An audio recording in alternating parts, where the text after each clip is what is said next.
Nobody versus no one, what's the difference? In terms of meaning, nobody and no one are very similar and can often be used interchangeably in English. They both refer to the absence of any person or to an unknown or unspecified person. However, there is a subtle difference in formality and usage. Nobody is the more commonly used term in everyday speech and informal writing. It is considered less formal and is often used in casual conversations. Examples: nobody knows the answer to that question.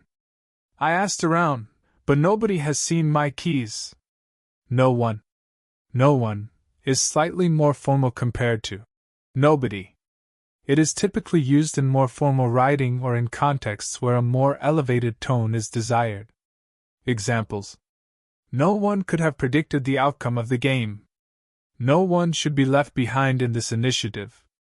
In summary, nobody and no one have the same meaning and can be used interchangeably to refer to the absence of any person.